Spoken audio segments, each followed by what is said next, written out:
Sniping is all about precision, physics, and ballistics. It's a mix of real-world variables and math calculations designed to predict exactly how a bullet will travel from the rifle to the target. Before we dive into the numbers, let's clear up a common misconception. A lot of people think that when a bullet leaves the barrel, it flies in a straight line before dropping off. That's not actually how it works. When a bullet exits the barrel, it follows a parabolic trajectory, kind of like throwing a baseball. You have the line of departure, where the bullet leaves the barrel, the line of sight, and what's known as the mid-range trajectory height, the point where the bullet arcs above the line of sight before dropping back down to meet it.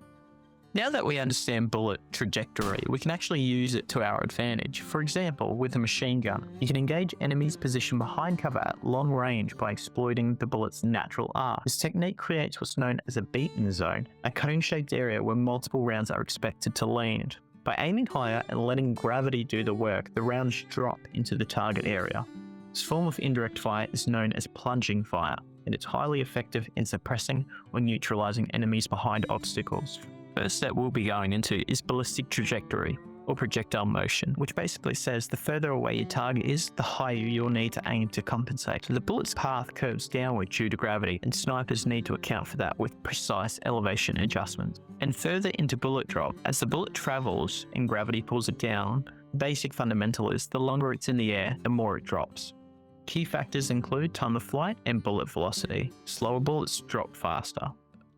Another factor is windage. Wind can push a bullet off course, so you have to factor it in. Drift is affected by wind speed and direction, bullet velocity and flight time, as well as ballistic coefficient. So this tells you how aerodynamic the bullet is. A higher BC means it cuts through the air better and is less affected by wind. The Coriolis effect only applies for long-range shots. Think 800 yards and beyond.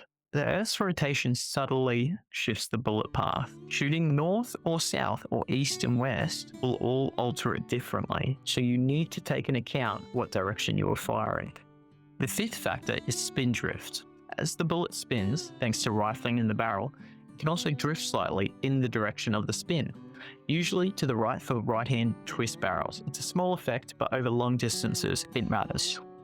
Once the sniper has his wind speed and direction, as well as the elevation, he can adjust his scope. The minute of angle, 1 minute of angle is 1.047 inches at 100 yards, and 1 mil, which is a milliradian, which equals 3.6 inches at 100 yards. So once they've done the math, they use these systems to precisely adjust their scope so that they'll be on target. A huge factor is the environmental factors. The air itself affects the bullet. Changes in temperature, altitude, and pressure all play a role. Higher altitude equals thinner air, which means less drag. Colder air equals denser, which means more drag. Even humidity can make a minor difference.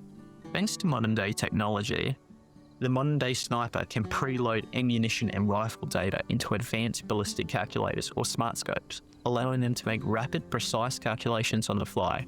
This means faster target acquisition, greater accuracy, and the ability to take shots at longer ranges than ever before. Thanks for watching, guys. Have a good one.